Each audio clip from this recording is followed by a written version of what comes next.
Thanks for staying with us. So we've been reviewing our president's speech since Friday, and there have been quite a few criticisms, both sides. Both some have supported his administration. But I think what was more interesting is we're also reminded of a few things that he has done. I think it was Barista was reminding us that one of the key flagships of this administration is the financial autonomy for the local government, which we believe is the crux of developments, really. Because when the local government is empowered, they are able to you begin to feel the impact of the policies that you're doing from the top. So, but this financial autonomy that we've been experiencing, have we seen the effect? Have the people seen the effect? That's another angle to talk about. And another thing that we're reminded of is the fact that the non-oil sector revenue has also increased compared to previously, where almost over 90% revenue was from only oil. But since he came in, we've had other sectors that are beginning to put revenue for the country. So do you agree? So there is some light at the end of the tunnel, just that we don't see it right now. Do you agree? So, just as you have mentioned, there are some things that you mention, and when you mention it in paper, just as the president has done, when you mention it in paper and give a broad view, it looks interesting. It's like, you're saying something, it seems hefty. We're talking of the non-oil earnings, revenue that we have been making, and we know a lot of that has come from taxation.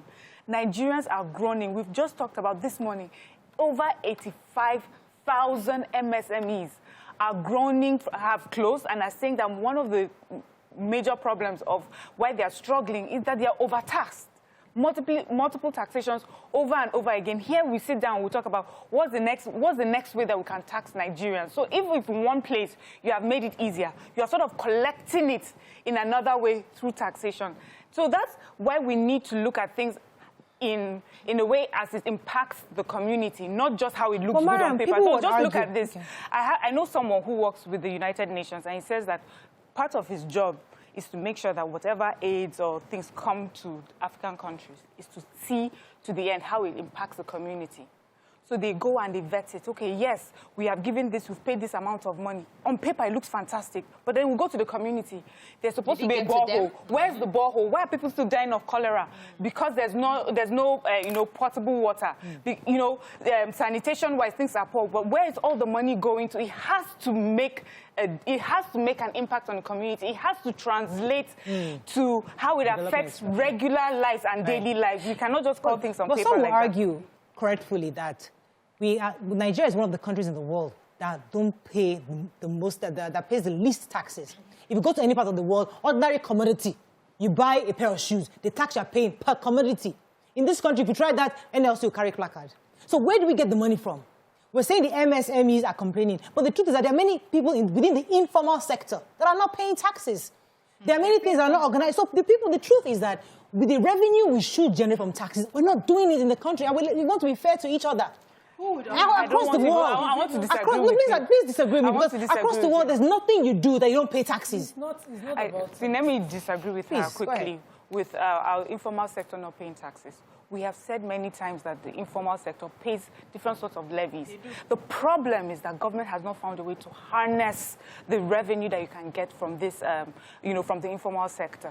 Constantly, we have had people here come and talk to us about how government needs to harness revenue that comes from there, because we have levies, we have taxes, even if they are not paying it formally into, federal government coffers. Somehow it's supposed to end up there, But why is it so impossible for the government to institutionalize interventions in such a way that you can now move these earnings, this funding, this revenue into the proper, government coffers in a way that it will impact Nigerians? I always say that sometimes I find that government seems to keep Nigerians so informal and so subsistent because many people can take advantage of that situation. Look at Apapa conversation. Up till today, we're unable to stop gridlock in that area. We're constantly talking about Apapa year in, year out. What's that about? Because a group of people have decided that they're going to make sure that you use that place to make money. And yet, government is unable to stop it because they're afraid to name and shame these people. They're afraid to prosecute them. And that is what is reflecting everything that we're doing in Nigeria. Add to that, Mariam, even if you trace the corruption, you still trace it back to the leaders as well. But I have a message here. Ben Ochuk says, please present us. I have a question that needs urgent answers. What is the vision, mission of a country called Nigeria? What is the age limit a person cannot contest for an election? How do we know a true personality that can rule this country if given a chance? How do we judge their character? That's Ben from Idrishaga. Let me pause you for a second. I have Michael's been holding for a while. Good morning, Michael. Are you there? Yes, I am. Good morning. You're live. Go ahead, please. Thank you. I'm a first-time caller. Welcome to the show. Thank you so much. Mariah and everyone in the studio, I'd like to say that I've been a very strong supporter of Buhari since 2003. But I'll be honest with you, I'm not really impressed with what has happened in the last 6 years, because I supported him expecting certain things to have been done in terms of security, in terms of corruption, and even in terms of the economy. But even though, yes, he has had some challenges along the way, there have also been so many mistakes that have been done. Yes, you are the leader. Yeah, you have appointed people to do certain things, but you are not hold them accountable. The CBN governor takes certain decisions and makes a lot of policies on our currency, and it's affecting us negatively, but you do not hold him accountable. The service chiefs are being appointed to make sure that security is ensured for everyone in the country. But after a year or two, and we are not seeing any results, you don't hold them accountable. What message are you sending to people? What message are you sending to Nigerians? It's like when you do certain things and you don't succeed or you don't have any positive results, you can get away with it. And it goes and all this goes on from the top all the way to the. So he's talking about accountability across from all levels. And transparency. So I remember when the president became president and after the long time it took to get his ministers, he retained himself as Minister for Petroleum. And I wanted to defend that to YK. And I was saying that finally sanity will come. They will probe those that collected subsidy that he didn't pay.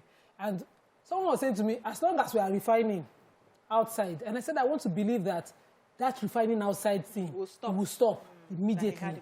That I believe that he has a plan because, because of his pedigree being in the petroleum sector. The plan today, the one that is most painful was that they had an arrangement that was announced then by the Minister for State for Petroleum, Kachiku then. They announced an arrangement where our crude will now be the form of exchange and that we will no longer be paying monies for it. And I went back to YK with the noise that, hey, you don't know where we are talking about. And she kept saying to me, Nima, calm down on this person. Slow down. We are older than you. Wait and see. But now, I can't even defend that. Because now we are owing more than, we've paid much more than that in subsidy. Every time we get a defense, rather than a proper explanation and a plan of how we'll get out of it. Let us know, you say we started about, let us know when we are going to remove this subsidy. Okay, let me pause you for a second. What the plan is to let me pause you for a second. Let me pause you for a second. The reason I'm pausing you is I know you want to go to the strikes. No, I'm not going to strike. I want to stay on your point of they didn't give us a plan. If I recall, their plan, part of their plan is to get taxes, right, on the people. They said, we'll take on revenue from oil. We know oil is already reducing. So we're going to increase the tax bracket, get people more into taxes. Now, what are we doing as citizens, to ensure that we're paying taxes? Have you taken responsibility? Are you not paying taxes? Because I'm a blue-collar job. I'm talking about there are people out there in that informal sector that we talked about earlier. Yes, but small job. I already sent my team number. Let me just finish. You cannot continue to say you want to expand tax nets on poor people alone. Exactly. And you're giving waivers. They've taxed on champagne. I'm still on this party. They've taxed. You are giving waivers, import waivers. By the way, do you know that? By the way, do you know that there's in champagne 300,000? Who is buying? You know that because I'm planning party now. You have seen prices. I'm seeing prices. Winnie Modaro. 300,000 champagne. Now I understand why they want to tax champampagne. They should tax champagne. I'm sure champagne has been taxed a long time ago. I'm just saying, they're already taxing champagne. We hear it, but it just seems ridiculous. But now that we're planning something, I'm drinking champagne, I say, what? See, the informal people we even talk about are paying taxes. Do you know how many levies said. They complain? When we buy even as much as bread in this supermarket, don't you see VAT there? Every who takes the money? We are all paying. Yes. Check your receipts from the malls. There's VAT. Who takes it? Am I the one that's supposed to capture the informal people? Is it not your job? No, do your job. But they even taxed and levied on different ways before it becomes bread, Seth. Whatever it is, but I see that one that I pay extra. Auntie, let me put you on the spot. You sell wig. That's your company. You sell clothes. How much tax? So when you're paying your salaries, do you collect taxes? Collect taxes she's from not where? the producer. No, you're supposed to The collect. person producing Has she paid. paid it. We shipping now. That's the person We who- have paid. who- We have paid. who- so- Free so check. the We balance. pay everything. We pay. Because many I Nigerians have my own tax companies and they don't pay taxes. identification number. We pay. We pay taxes. So, see, you see a problem. The informal sector needs to be captured into government coffers. You see that problem. Who is supposed to do the job? Who is supposed to capture them? What have you done? What have you put in place to capture these people? Why are you not liaising NLC with... will carry placard. No, leave NLC. No, NLC. Why are you not liaising Okay, I've with the heard. market women? Why are you not liaising with their chairman, Okay. the NURT, to capture it? Is it me that will do it They for you? follow Let me them take to this their call. stores and they Let me- collect levies from these women. And Let me they take pay them Perpetua. tax. Perpetua has been holding for a while. Are you there, Perpetua? I'm so sorry. Oh, Go yes, ahead. I'm You're here. live. Yes, I'm here. Good morning. Morning. Murayo, my heart really goes out to you. I'm sorry Thank for you. what happened. Thank you. Quickly, you see this government, you see this government, Yes. It is We are seeing the government. now, this government is just a government of budget without project. Hey. Well, They Budget keep without borrowing budget. money, We don't see them. They are only good. Truly, Buhari has done well only on papers. Nobody is feeling his impact, to be real. And now, back to what Miriam said, staying after the elections to watch your vote count. It's a good thing. Now, during the presidential election, I stayed in my area, Akakota, just for me to see my vote count. Before I knew it, everything scattered. So ran away with the ballot box. They started shooting up and down. So in that case now, would I have stayed? So please, this, to me, in my own opinion, this insurance, people borrowing Nigeria money should just stop borrowing us money. Let us make do with, Auntie, it's also what that we have. Thank you very much, Perpetua. Every laudable project that you have, every laudable plan that you have, you sit at fake meetings. Are you measuring how it will translate to better life for the people? Because if you say it at fake meetings, like me bringing a project to Maria that we need to go and do some things now, and I'm not considering where we find the money. And when we do find the money, what is it for good or for us to just look big? Are we going to buy the new shoes and everything and say we are big women? But life is really hard. Or is there an impact project that you can do and things will be better? Nima, should we change this conversation to the local government? Because I think we are going. No. Maybe these days we go too high up. come- Maybe we should start. Maybe when we are talking about government, we should start talking from the grassroots now. The question was that I'm better than my question. predecessors. That's Plus where we are him. going. The day Plus we ask him. local government to face them. Plus his predecessors till wherever. Obasanjo. Before when the nationalists, all of them finished. All of them to the first school. What exactly were their vision? for the That we country. continue to see things go wrong, and our policies continue to favor a dollar. Are we working for the U.S. government as a government? so. Do we have a local currency that we must do something about? It doesn't seem that way to me. You do projects every day. You sit and you come and you say you've not done anything. When cost of living, and as long as you cannot control that, cost of living continues to be hard. increasing. All right. Onions, Let me take onions Mariam that we before I grow here come to you. cannot be bought. Please. Mariam, let me let you go in. Yes, please. you know one thing, when we talk about predecessors, I just wish that there were things we took from our predecessors and applied it to current times. You mean the one thing? nationalists or No, the I'm immediate talking of past? Right, the immediate past, administrations, past and present.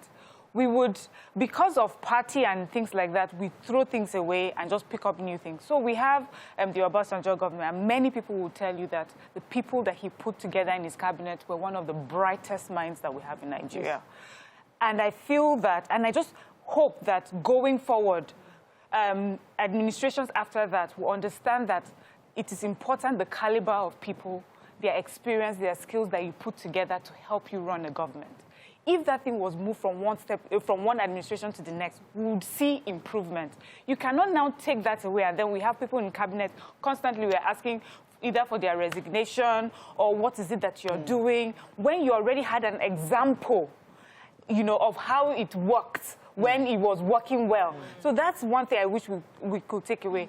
Another thing, which may be the last thing I say on this topic, is there's one thing about our president, something that sticks out like a sore thumb, is the fact that he still travels abroad for his medicals. You see, I wish he would use his medical and hospital visits as an example of the steps he was taking to, you know, to cut costs or to show that, see, I am in this for all of us. I just wish the president used this opportunity, even if it was to bring some of the specialists to come and visit our hospitals to help, because we do have people who do that, you know, for our regular hospitals. Be in Nigeria, let them come to you if we do not have those specialists. The longer you are in Nigeria, when you see that, you understand what the problems are in our local hospitals and our local specialists and our doctors, and you improve on it. And forever it would have been your legacy. That even when this president was ill, he stayed in his country and made sure that, you know, things improved around. Let me take Ebony. Ebony, are you there? Thanks for calling. Yeah, I'm here. You're live. Go ahead, please.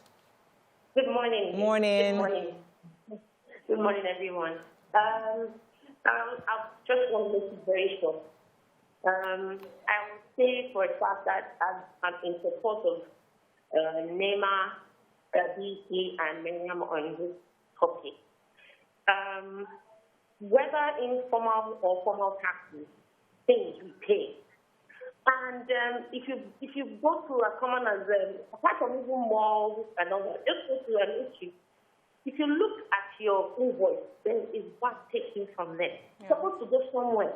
You see, the government knows and we Nigerians know that we have the survival instinct in us. It's just in you. We don't want to know how much you are telling us to pay for. We are ready to pay for it. If actually you're going to give us value for our money. Everybody is in down situation. Each person has one problem or the other. And you find out when you take stock, you see that people have more problems than they ever even imagined. People are having more problems and difficulties in surviving that they've never had before.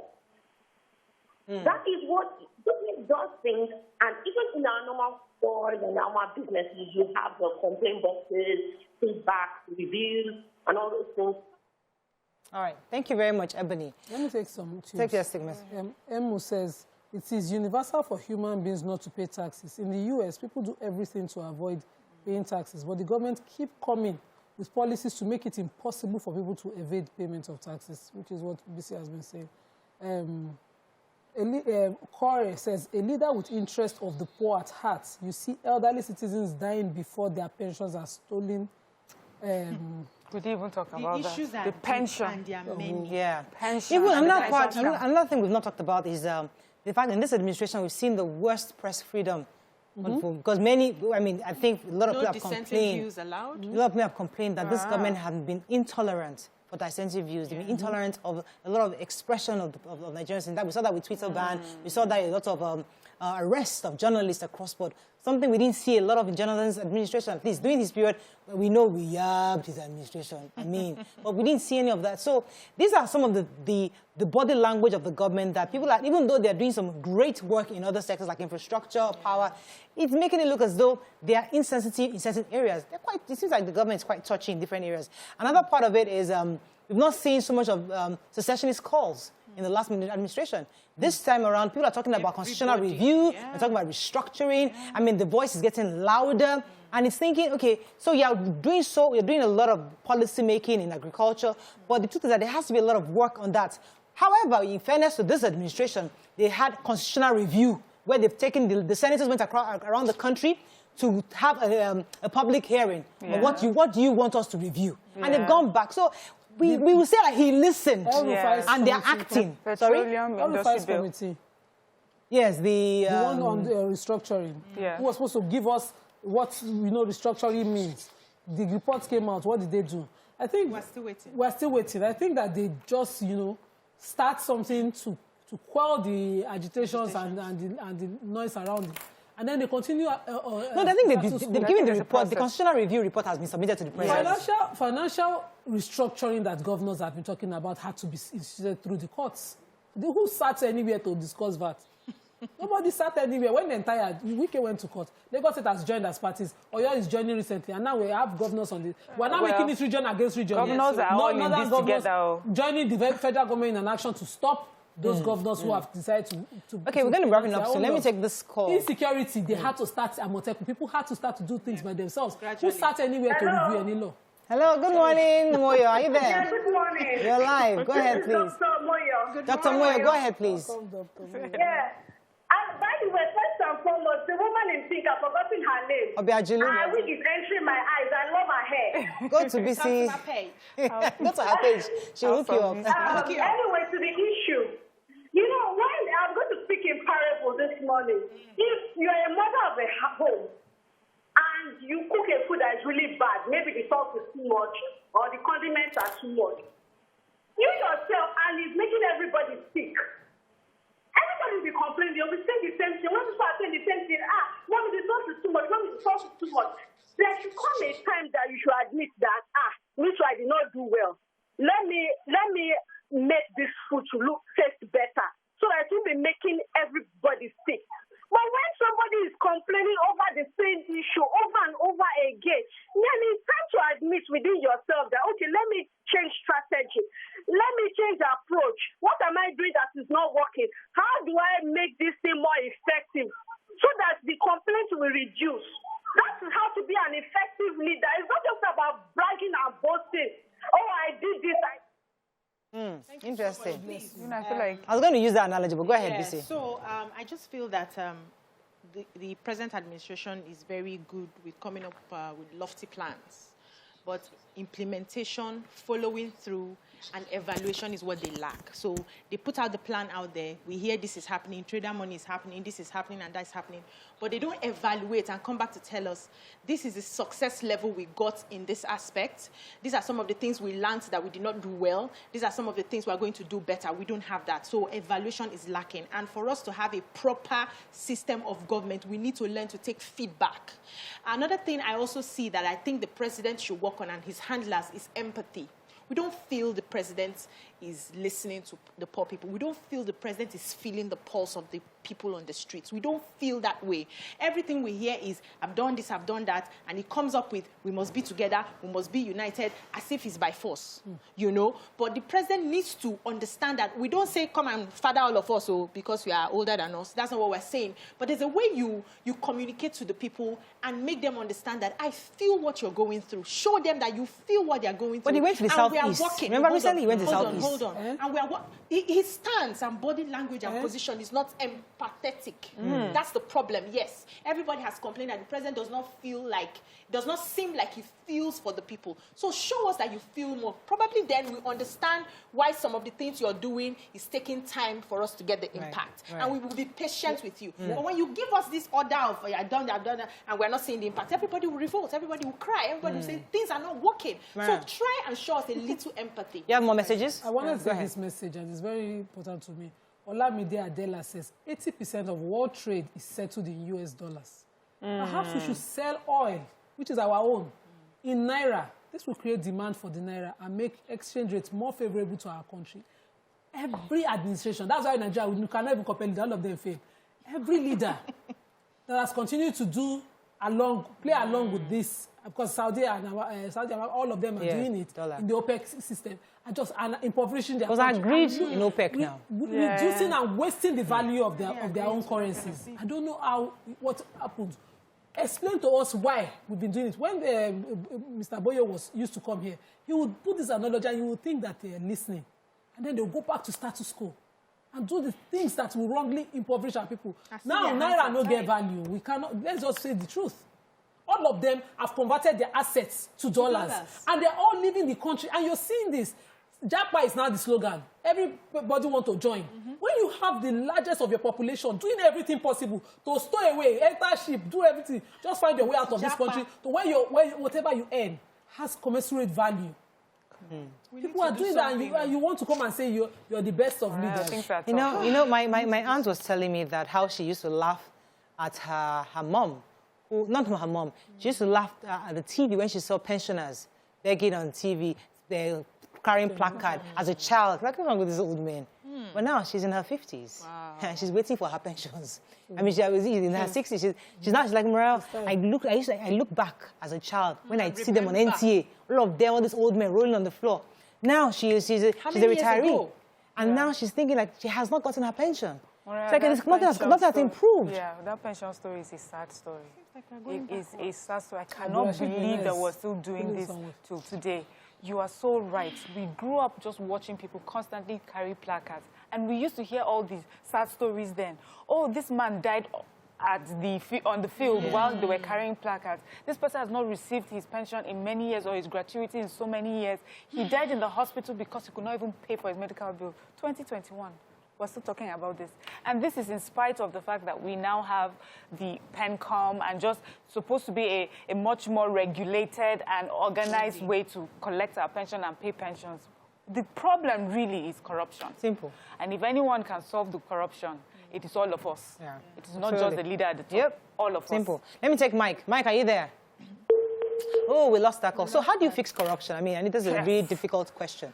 Because, you see, when power is so far away, you might not, as a people, be able to monitor it. That's why I keep saying the grassroots, the local government.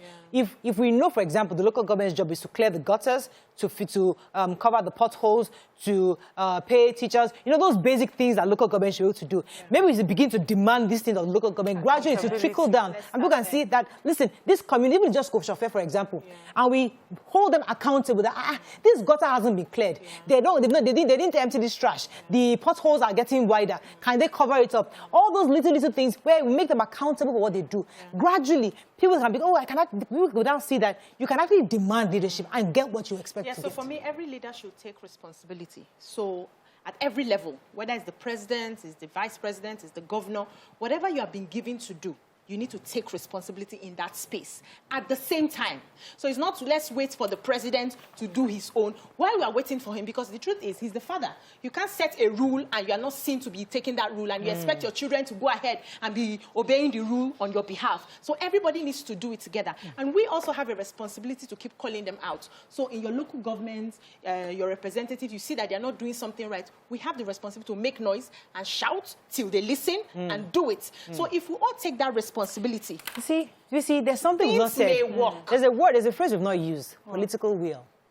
Because the truth is, because we saw it when the vice president took office, temporarily. Even in Lagos State, when Asiwaju was governor, where he was not getting revenue from the center, political will say, Ashe, you don't want to give money, no problem, we'll look within. This must work. This must work. That's taking responsibility. Political will of, okay, you know what, we have to fix this problem regardless. I'm not going to use ethnic, what's the word I'm looking for now? We're not going to use ethnicity, ethnic bias to select certain of. You know, you're really, really deliberate about what you're doing. That political will is also missing. They might have the intention, but it's not demonstrated. We don't see it. Then they shouldn't be leading us in the first place. You're right. Accountability is good. And that's, for me, I feel once we're able to call them out and make sure that they're accountable for everything that they're supposed to, provide.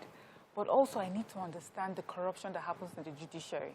Because in the end, whatever happens, when you have a grouse, you want to take it to the judiciary. You want the lawyers to be able to now take it from there.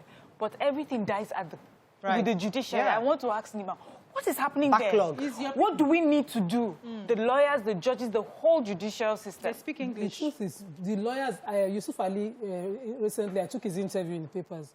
Everybody practicing know that our judges are not well remunerated. Their entitlements that compared to that of South Africa, dear God, that is our neighbor, is ridiculous. And in a country that wants to fight corruption, the first thing you do is ensure that it doesn't happen. It's not only them, teachers, everybody. There's across That's the Nigerian factor. That's the point. But recently, because of the conflicting judgments, a matter that I did, my firm handled, and the matter was taken out of my firm by the client, was recalled to this judge, that the magistrate that initially heard the matter upon our appeal. So these things happen. You know, the judiciary is doing a lot to sanitize itself. A lot of work is happening. But what is exactly the plan? When we talked about autonomy was not just for local governments. It was also for the judiciary. But we had our judiciary workers. Let me take this call, final caller. Onibi, you're live. Go ahead, please. I greet everyone in the house. And I want to go to your question. The best president we've had since the United States is Obasanjo. The reason why I have is that he has created several jobs within that the Nigerian security defense system. The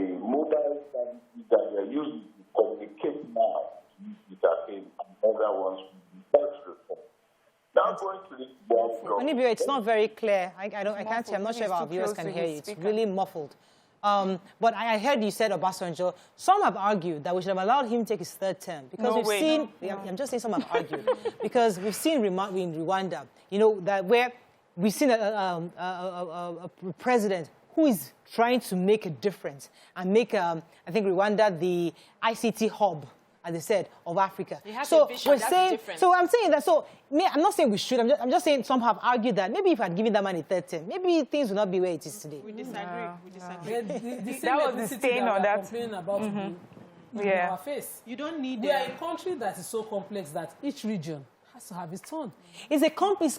It's that complexity that makes us that we need more time. Morayo, you can't fix anything in 8 years. No, that's not true. I disagree with you. We don't need 12 years or 20 years to fix a problem. Yes. You just need to identify the problems you want to fix and follow through in the fixing. And then so all the people who are not helping you fix that problem, you take them out, irrespective of where they come from. That should, see, I don't know how I think. I think results, probably because I'm an entrepreneur. If I have people working for me and they're not helping me get my vision, you go. It's as simple as that. Let us take this governing our country seriously. That's the only way. Singapore did it. They didn't take no prisoners. So you are not there. You are not helping this vision of Nigeria to go forward. We take you out. You go and find somewhere else to be. So let's not use politics and, like you said, paddy just because we have to stay there and chop this money and enjoy this power.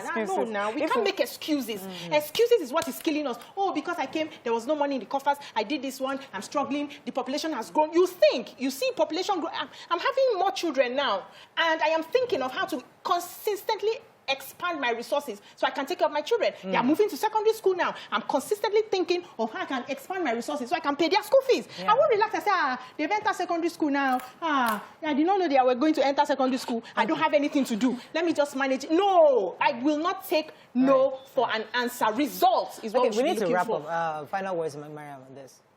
Final words is we need to do better. Corruption is really the bane of, you know, our growth here in Nigeria. That is the truth. And I believe that, yes, our leaders are to blame, but we also are to blame. We need to hold ourselves accountable. And I also agree that government needs to be more grassroots-centered.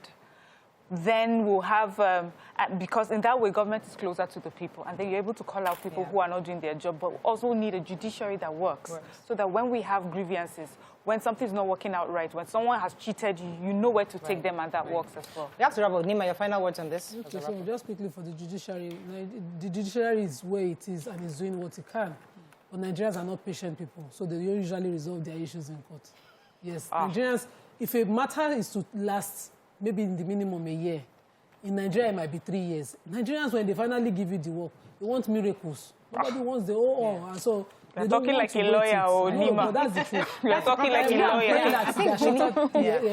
We have to wrap up now. I think we've had a 50-50 conversation today. We have callers who have supported, others who have said no, they haven't. So I think from this perspective, the president obviously, people believe that he doesn't have enough resources to do what he needs to be done. Others say, even what you are doing, we don't see the impact and the benefit to the people. Either way, we hope the government will take feedback from Nigerians from this show and begin to ensure that at least by the time we're reviewing again, we have better results to share. Have a great day. We'll see you tomorrow. Bye for now.